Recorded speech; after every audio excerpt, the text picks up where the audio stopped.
We'll leave these banners and stuff up for afterwards and get lots of B-roll, whatever you need. We're not going to run away at the end of all this.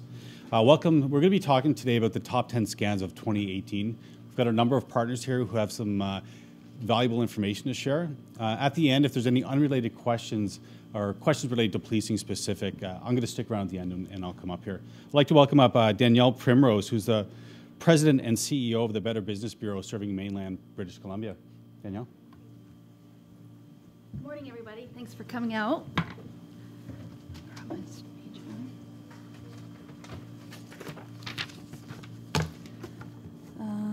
So again, I'm Danielle Primrose, President and CEO of the Better Business Bureau, serving British Columbia and the Yukon Territories. And today I'm here to present the top 10 scams of 2018 and representing the 10 local BBBs across Canada and in conjunction with the Competition Bureau and to support Fraud Prevention Month in the month of March. And so for over 100 years, BBB has been playing a significant role to advance marketplace trust. And in fact, this year, locally in British Columbia, we're celebrating 80 years of service to consumers and businesses to advance that trust in the marketplace. And this is locally our 26th year in a row, bringing top 10 scams to BCers. So to assist in this endeavor, BBB in 2015 designed and launched a BBB scam tracker, and this has become a really trusted and valuable tool and resource to the public. And this tool helps us increase awareness as well as educates and protects the public against fraudulent activity. In partnership with other agencies and data pulled from the BBB Scam Tracker, we are here today to highlight fraudulent activity that is most concerning to all of us in this room. Our reflections on the past year in 2018 show that, unfortunately, another record-breaking year for the devastation that has been caused by scams. Our statistics show that over 50,000 scams were reported on the BBB Scam Tracker across North America last year. And this includes almost 2,000 in Canada and over 300 in British Columbia alone. Underreporting still continues to be a serious concern, as many victims are too ashamed to come forward. They don't feel that it would help, and they just simply may not know where to turn for help. And so this year's top 10 scams was compiled using that data from the BBB Scam Tracker, including our Canadian Anti-Fraud Centre data and our 10 local BBBs across Canada, and some issues of key importance to our community partners and sponsors that you'll hear from in a moment. But before I announce the top 10 list, I'd like to recognize the almost 25,000 BBB accredited businesses across Canada who their commitment to BBB's mission of advancing marketplace trust every single day and for providing the necessary financial support that help us launch this year's campaign. I'd also like to recognize our partners for this year, the Competition Bureau of Canada, the BC Securities Commission, the Bank of Canada, the Canadian Anti-Fraud Centre and the RCMP, and of course a big shout out to the Vancouver Police Department who always every year helps us out, and thank you for endorsing our work and your ongoing commitment to reducing fraud across Canada. But I want to I want to introduce some of our partners. So the first one up, I'd like to welcome Nicola Pfeiffer, Senior Competition Law Officer representing the Competition Bureau of Canada.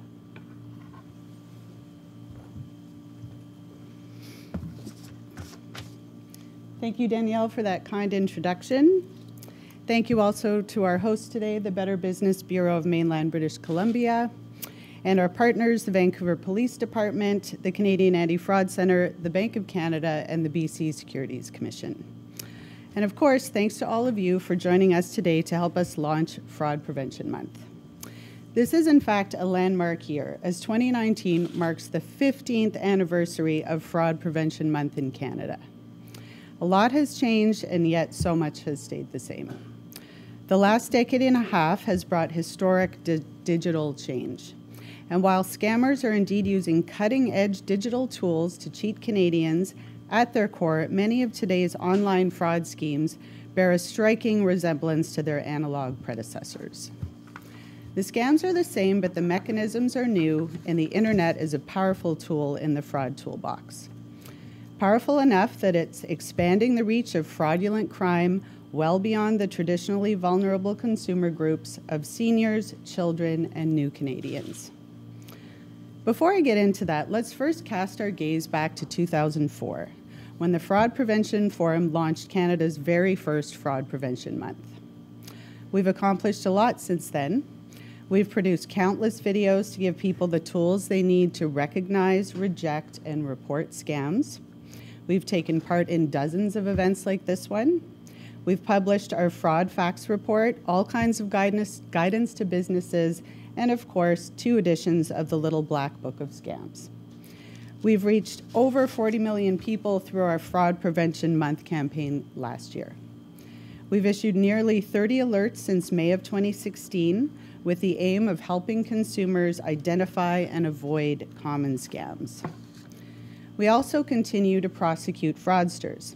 Almost 1 year ago, for example, our enforcement actions against 2 telemarketing operations in Montreal led to a number of guilty pleas. While many scams haven't changed much over time, the internet has given scammers a much broader reach than telemarketing, television, and print ever could. Not only are scammers able to reach more people, they are reaching different kinds of people. Traditionally, scammers have targeted, as I said, populations we consider vulnerable: children, seniors, and new Canadians. But almost everyone uses the internet, so we're all vulnerable. While scam artists continue to reach their victims by telephone, mail, and in person, they've also latched onto online platforms, particularly social media, to target a new demographic, millennials and Generation Z. Despite being internet savvy, millennials and Generation Z have such a disproportionate presence online that they've become natural targets for fraudsters. Let's look at subscription traps as an example. Subscription traps often appear on popular social media sites. They may be disguised as a referral from a Facebook friend or a pop-up survey. The lure: a free product or free trial. All you have to do is pay the shipping and handling on your credit card. But here's the trap. When you sign up for the free trial and provide your credit card number, you may have unintentionally authorized monthly charges for regular shipments of expensive products. And once you're in, it's hard to get out. This is a sophisticated scam that assumes we will not see or read the fine print or terms and conditions, which are often hard to find and difficult to understand. So as we increasingly move into the digital world, again, it's important we are all vigilant. Let me finish by congratulating the Fraud Prevention Forum on 15 years of educating consumers and preventing fraud. Indeed, a lot has changed since 2004, but the goal remains the same: to help Canadians recognize, reject, and report fraud. Thank you.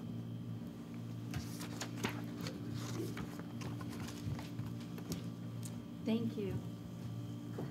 Thanks. I'd like to welcome Jessica Gunson, who's the Acting Call Center and Intake Manager representing the Canadian Anti-Fraud Centre. Thank you very much. Good morning, everyone. It's a pleasure to be here on behalf of the Canadian Anti-Fraud Centre, and I'd like to thank the BBB for hosting and to the Vancouver Police for providing this wonderful venue. The importance of Fraud Prevention Month cannot be understated. It provides the opportunity to engage Canadians on this crucial issue and to arm them with key information on how to protect themselves. The Better Business Bureau has been a long-standing partner of the Canadian Anti-Fraud Centre going back to our phone buster days. They make tremendous efforts to educate and provide the public with a valuable resource to recognize and reject fraud, and now have a scam tracker as a way to report. As Canada's central repository for fraud-related matters, the CAFC wants to take this opportunity to bring attention to what to do if you're a victim. We know all too often victims remain silent. Most are embarrassed and ashamed to admit they've given money or provided personal information. But it is so important that they do report it. By gathering all the pertinent information, like documents, receipts, copies of emails, text messages, contacting local police, and filing with agencies like the Canadian Anti-Fraud Centre, the BBB, Competition Bureau, and a number of other partners, Victims whose lives are impacted by fraud will be provided with the support, knowledge, and referrals they require. In addition, the information they provide can help police outline trends and adapt their awareness messaging along with prioritizing their investigations. This Fraud Prevention Month, we want all Canadian consumers and businesses to know fraud, know how to recognize it, know to reject it, and know where to report it. Thank you.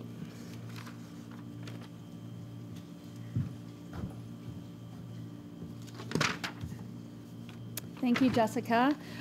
In a moment, I'm going to be inviting Doug Muir, familiar face to many of you in the room, is the Director of Enforcement for BC Securities Commission, but they have brought a short little video to play for you guys today.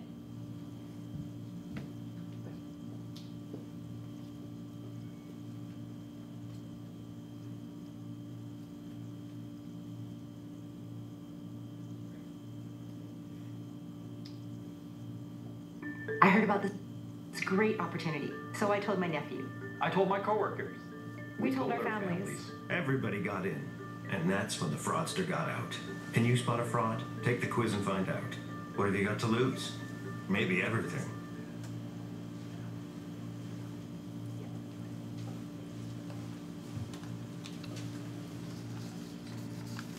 I heard about this great opportunity, so I told my nephew. I told my coworkers. We told our... Well, thank you, Danielle, and thank you to BBB for having us here. Well, it's March, and I'm hoping we're at the end of the winter and also the end of the flu season for 1 year anyhow. But I'm not here to talk about the flu. I'm here to talk about another contagion. And you can think about it as the trust trap. And what that is, it's when someone makes an investment because they heard about it from someone they trust. The trust may be based on a relationship directly with the fraudster. We had a vivid example of that, unfortunately, in a decision last week where a pastor from Surrey, Alan Braun, defrauded, along with his associates, 2 investors. And in its decision, the Commission commented on the fact that he had preyed on the shared spirituality of one of the victims. But the trust can also come from other relationships in our networks. They can be people who are one step removed from their fraudsters, our friends, family, people in our social groups. And this can be the more difficult fraud to see coming. But the Securities Commission, we see it too often. So in December, we surveyed people all over Canada, and especially in BC, and found that the least recognized warning sign of fraud was being encouraged to invest because friends and family have already done so. 40% of British Columbians didn't see that as a red flag. That concerns me because we know it's a red flag. This method of spreading of fraud often works because if someone you trust brings you an investment, you let your guard down. You rely on that trust, and you ignore the other things that you need to consider. You may not take some simple steps that you should take to look into the investment to see if it's legitimate, but also to see if it's right for you. So simple steps like searching the internet for the name of the person behind the investment or the investment itself, or checking to see if they're registered to sell securities. Simple steps like that can give you information that can let you know that this may be a fraud or something you should stay away from. There's also some great tools on our website, investright.org, such as how to research an investment and how to spot some fraud warning signs.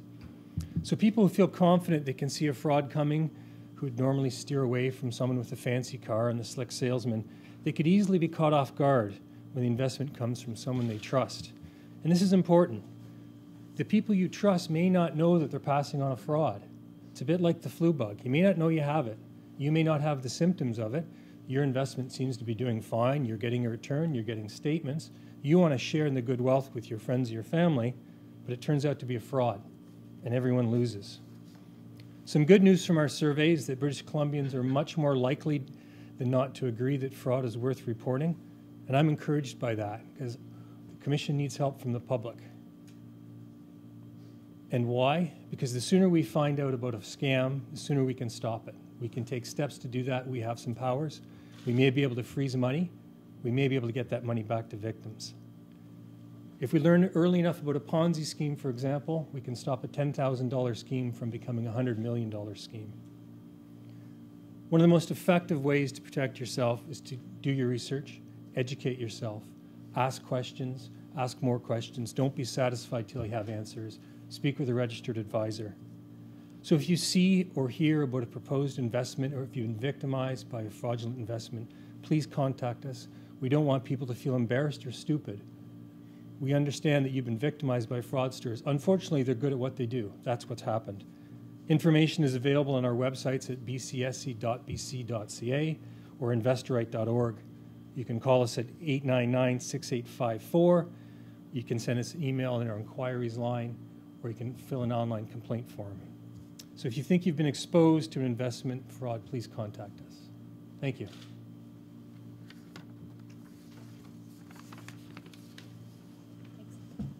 Thank you, Doug. I'd also like to acknowledge another sponsor with us here today, the Bank of Canada, for, again, your support. If you want to wave. Bank of Canada over there. And so now I'm going to move on to the list. Our top 10, that's why we're all here today. And I just wanted to start off that, I'd like to stand up here and say that it's getting better. But the numbers are telling us that it's not getting better. According to the Canadian Anti-Fraud Centre, in 2018, Canadians lost over $121 million. And based on that amount has almost doubled since 2015. And so what's scarier, though, as we still continue to understand that it could be an estimated only 5% actually report when they've been defrauded. And so if you do the math, the actual losses are approaching $3 billion. So this year, we have 3 new scams that have hit our top 10 radar this year, one that has evolved and extended its impact in such a way that it's actually earned our #1 spot. But I'm going to start off at our number 10, and the Canadian Anti-Fraud Centre ranked it as being a very prevalent scam in 2018, with the expectations that it's going to even grow into 2019. The bank investigator scam. With over $2 million lost, the scam was largely successful because scammers contacted victims in the wee hours of the morning and preyed on their disorientation. Most of the times they're pretending to be a bank representative, and they claim that there has been fraudulent activity on their account, and they need help with that investigation. So, of course, they lure their sleepy victim into a trap where they are going to end up either sharing credit card information or wire transfer money to the scammer's account. And so how do you protect yourself? Be wary of early morning phone calls from someone claiming to be a bank representative, an investigator, or even a law enforcement officer. And banks do not ask their clients to participate in investigations or to transfer money to another account for safekeeping. Number 9 is our home improvement scam. It's one of the oldest scams out there, but it's still a problem today. And its diversity makes the losses really difficult to track, but the number of reports received by both BBB and the Canadian Anti-Fraud Centre are enough to suggest that we need to continue to alert the public. Be wary of door-to-door solicitors offering low-cost, quick repairs. One common hook is they will be doing another job in your neighborhood, and they've got some extra leftover supplies. And the majority of the reports speak about instances where the scammer will take payments and then they won't return to do the work, or they do shoddy work, or they leave incomplete projects, which will end up costing the homeowner dramatically raise the price of the job in the end. So we want Canadians to be aware of unsolicited offers and say no to cash-only deals, high-pressure sales tactics, and high upfront payments, and never do a deal without a contract. Always go to bbb.org to research trustworthy companies and to see whether other customers have experienced while doing business with that company that you might be wanting to employ. And we really encourage you to take that extra due diligence because it could really save you a lot of money in the end. A new addition to the list this year is tech support scams. So with almost $1 million lost last year, the scam is not one to take lightly, as many people are unfamiliar with technology, which can make them very vulnerable. Look out for unsolicited calls claiming to be from computer techs representing companies like Microsoft, Apple, and they will say that they've detected a virus on your computer, and then they need you to give them access to your device. Eventually, they will just ask you to pay for unnecessary or even harmful services. You should never give your control to your computer to another person unless you know that let me try that again, sorry. You want to never give the control to the computer to another person unless you yourself have contacted a tech support company. And another important point to remember is that legitimate tech support companies, they're not going to call you out of the blue. So moving up from one spot from last year, advance fee loans. So it almost seems natural for a lender to ask you for an upfront fee to secure a loan. But many people in Canada still fail to realize that asking for an advance-free loan before giving a loan is illegal in Canada. Scammers will prey on people in a financial bind, especially if they do not qualify for loans with reputable lenders. And Canadians lose millions every year to the shady, phony lending companies who don't lend you anything at all in the end. If you require a loan and the business asks for fees up front, just walk away, and especially if they are guaranteeing you approval without any credit checks. Number 6, subscription scams. Try not to trip over my tongue on this one. Our final new scam this year, as you'd heard earlier, is on the list, and it falls within the concerns of the Competition Bureau, and one that was the focus for a BBB investigative study last year. Due to the alarming statistics that we found on Scam Tracker, BBB received just under 37,000 complaints and Scam Tracker reports across North America about free trials over the last 3 years. Online advertisements and pop-ups promoting skincare and cosmetic products, as well as weight loss and diet pills, are the typical starting points for the scam. Canadians have been enticed by fake celebrity endorsements and the promise of a risk-free trial, but end up falling into subscription traps with large monthly charges on their credit card. Tied to the scam is also the issue of misleading advertising and hidden conditions, particularly when it relates to health products. In BBB's Code of Advertising explains that any health claims, for instance, guaranteed weight loss, needs to be backed up by hard science.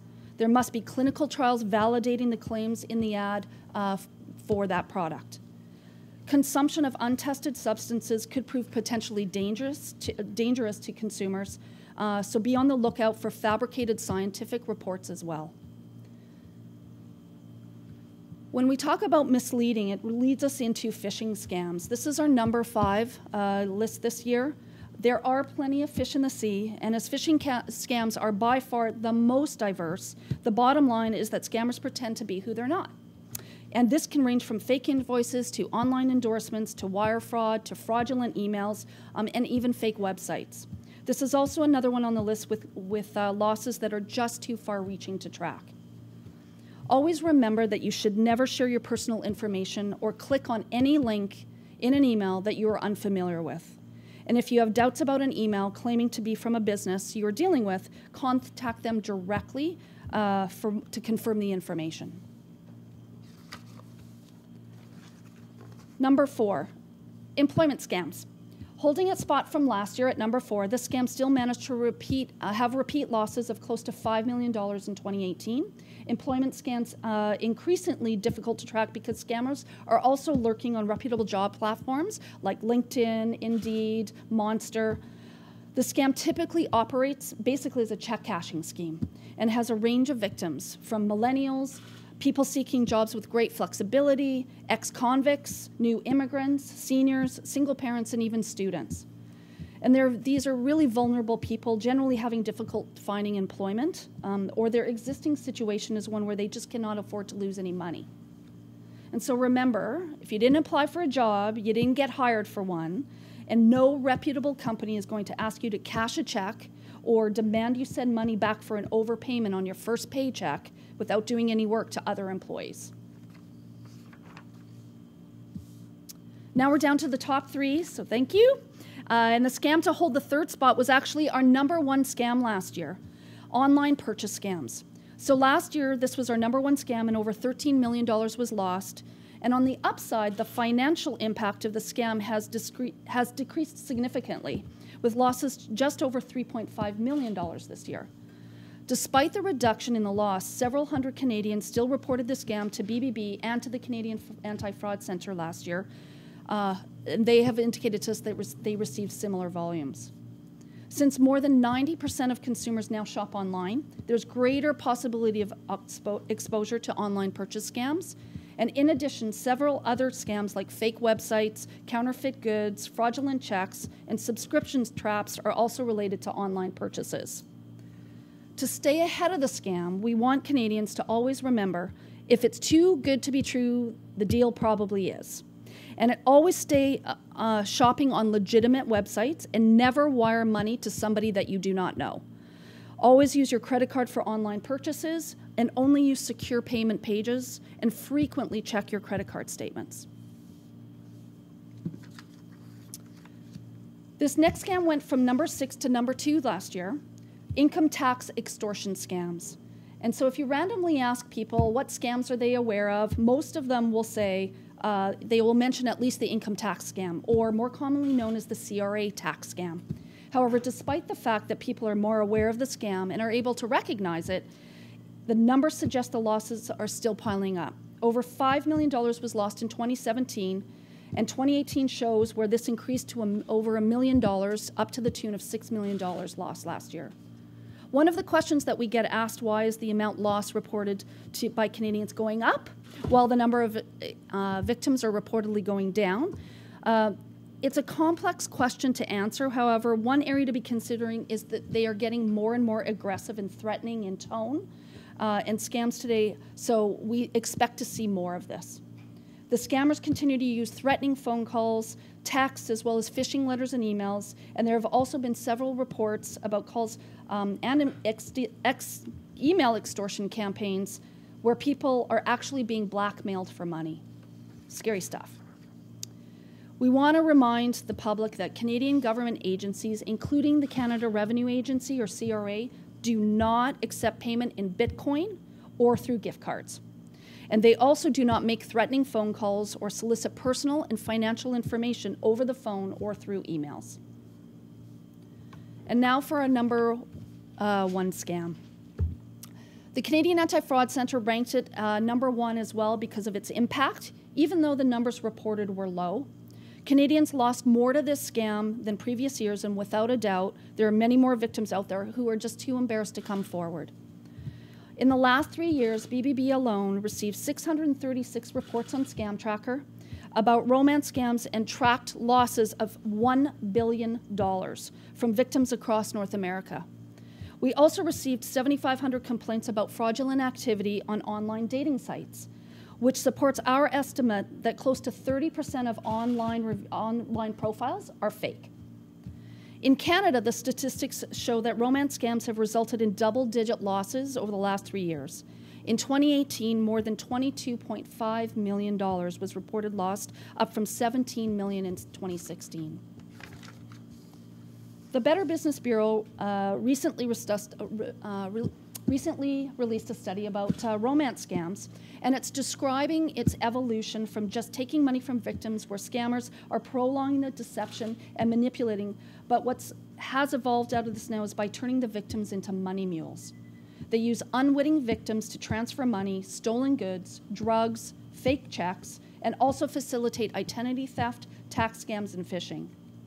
Last year, 30% of the romance scam victims were used as money mules, and most didn't even realize it. So here's one victim describing their experience.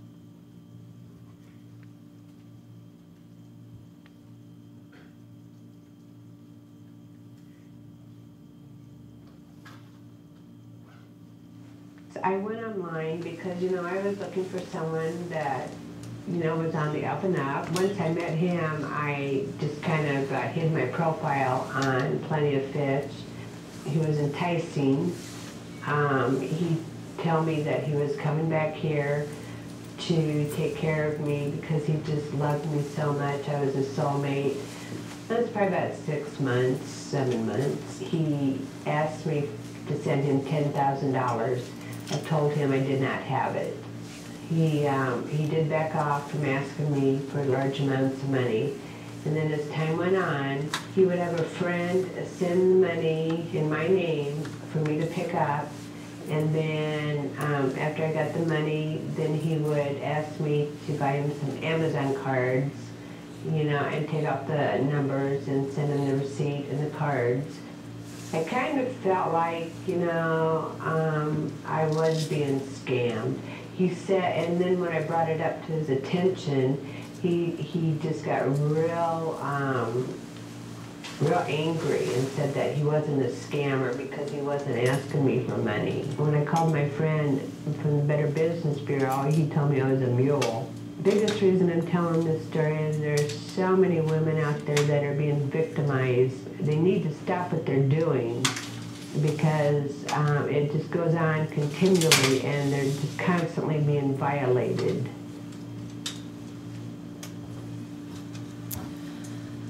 So as you can see, this is a troubling scam on many levels. Canadians are being victimized by financially, emotionally, psychologically, and even socially. Online dating makes it easier to find love, but we must be vigilant as we want to protect our hearts, but we need to also protect our wallet. And in the end, the conversation ends up misleading of their intentions with your relationship. We want to make sure that you never send money to somebody that you've never met and that you don't share your personal information on dating sites. And if they seem way too eager from the outset, that should be a really big red flag to you. And so the best way to avoid becoming a money mule is to not fall for the romance scam from the onset, but look out for these red flags. Request to open a bank account, request to receive packages or funds from someone and then send them to another location, often out of country. And you are being told to keep the relationship secret. Those are 3 things that you really should pay attention to.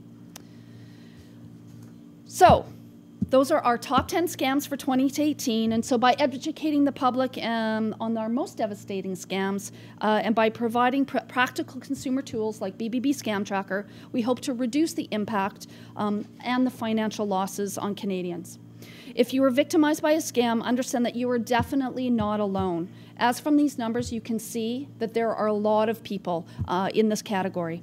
And so greater awareness and reports will help to stop these crimes. So for the month of March, we're encouraging the public to talk about scams and to get involved in various initiatives that we're hosting across the country. We also invite you to participate in our annual BBB National Password Day on March 15th. And this is a nationwide campaign to encourage proactive cybersecurity measures by changing your online passwords regularly. Nobody likes to do it, so in fact this year the BBB is challenging for Password Day to think of the top 3 accounts that you don't want to get hacked and start with those first. And so for additional information on our top 10 scams, as well as our Password Day, please visit bbb.org. There's a bunch of information on there, including the investigative studies that I mentioned in my report. And again, once again, I want to thank our BBB accredited businesses and our community partners and sponsors with, again, the Competition Bureau, BC Securities Commission, the Bank of Canada, the Canadian Anti-Fraud Centre, and the RCMP, and of course our host, Vancouver Police Department. I'm going to open up the floor now for questions if there is anything from media, and I'm going to invite our partners to respond as well because it may be more conducive to their information that they're sharing today. And I myself will be answering questions, and as well as our lovely Carla, you can direct some questions to her as well. Okay, thanks so much. Millennials, that's interesting. Yeah. We've always heard about seniors. Mm-hmm. Is it bigger now than seniors? It's now broadening, so it's almost everybody. Everybody can be a victim. Millennials, because how big is it with the millennials? Is it bigger than seniors now, would you say? I don't have the specific data on that right now. We can certainly look into it, but it's not just millennials. It's also demographically by women. Even in the free trial trap subscription study that we saw, 72% of the victims in that are women, and it's mainly because of the creams and those types of things. So it can really be anybody that is being lured into engaging in this type of activity. Do you know then, Danielle, the millennials, where they're most likely to get trapped, where they're most likely duped? And well, in this particular instance, we made reference to the job market. So lots of millennials are coming out of school and they're wanting to get great jobs. And so, again, they are, legitimate websites like Monster and Indeed. There are fraudsters out there. And this isn't just one person. These are gangs of fraudsters. This is what they do for a living. Yeah. And are they reporting, millennials? Do they report it? Do they report it? We hope so. I mean, it would say that from our BBB Scam Tracker of seeing some reports up, and I think the Canadian Anti-Fraud Centre, I don't know if you have specific data on demographically. Maybe come on up and answer the question. I don't have demographics, sorry, but I know in 2018, based on number of reports, our highest number were still those aged 50 to 69. But in terms of victims, those aged 20 to 29 were higher. So when you look at the two graphs, I don't have the specific numbers right now, but So the number of victims is higher with millennials. Yes. But the number of money, would you say? the number, the number of, so seniors seem to be reporting. So when we look at our graphs, we have the number of reports is up here. So when we look at that, we see that those aged 50 to 69 seem to be where the peaks are. And then when we look at our victim graph as well, in terms of dollar losses, it looks like the aged 20 to 29 seem to be losing more money. It's changed. Why millennials now? Speculating, I would think it's the online presence, like Danielle referred to, job schemes, those that are coming out of their post-secondary education, they're online. We know romance scams plays a big piece of that. Those of all ages are online looking for love. There's a number of factors, but the online, I think millennials tend to do more purchasing of goods online. So there's a number of scams reports that we receive that would attribute to that. And one friend telling another friend. Is that what's playing in there? It definitely could be a possibility for sure. It's difficult to know, but that's why the reporting of scams is so important. To tie into exactly what we just talked about, sort of why the millennials, any indication that the fact that the millennial is actually a little older now and is perhaps earning a little bit more is making them a little bit more of a juicy target than 5 years ago? It could be, definitely. I would hope that as they get older, they get a little wiser. And this is where that prevention comes into play, where the older they get, the little more educated, and they're not sharing all of their passwords with their friends, their PIN numbers. They were a very free kind of generation where you need my password to my Facebook, here it is, and everybody shares everything. Their accounts are all open. So I think our hope is that as they get a little older, they get a little wiser and realize that they need to do their due diligence when it comes to their online presence and their online footprint. They're really good at spotting scams, I would say, millennials. I mean, growing up, we knew, okay, don't touch that. Grandma noses, don't touch that, Grandma. That looks like a scam to me. So does it surprise you that the millennials are now getting duped online? It doesn't surprise me. And it's hard to know where that thinking is. I think their information, they're surrounded by it. So I don't know whether they take the time to really, they're just interested in what they want to know something. They look for it, they find it. They don't really take the time, I find, to, it's such a hard question to answer. But I'll ask you this way, because I think that, what does it say about the crooks then? Because we've always known they get better and better and better and better. Mm-hmm. But millennials are very sharp. Mm-hmm. Yes.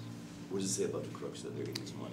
Well, we know that the scammers, they know where to target. They will change up the way they orchestrate a scam. If they feel that they're going to have, if they throw that casting line out, if they're going fishing and they're going to catch more fish in this pond, and if they just have to change the lure on the hook, they're going to do it. And so that they very much trend watching. What are the generations doing? What are the seniors doing? We know that more and more seniors are getting online with social media. So and as we see with subscription traps, that there's a demographic there with women going online. They want to stay in touch with their family, their friends. So guess what? That's where the scammers are going to gravitate to with this particular scam. So that's where we need to kind of gear that fraud prevention messaging, making sure that we don't forget about those millennials, and that we need to really make sure that there's a catch-all there. How does Canada compare to the rest of the world in terms of ranking and dollar losses, if you've got that data? I don't. We could certainly get that information for you based on some of our partners. We work very closely with the Federal Trade Commission, closely with the UK, and you know, there's an international mass marketing fraud working group. I don't have those numbers here today, but you'd see some differences, but I think we're right in there with the same numbers. Any other questions? Okay, we do have obviously things at the front for you, and we are here to give you any information that you want post-media day, as well as check on our bbb.org website for you. We do have studies on there that have some more statistics and some detailed information. And once again, we cannot tell you enough how much we appreciate for the media coming out to help us to get out this story. So thank you very much, and you have a great day.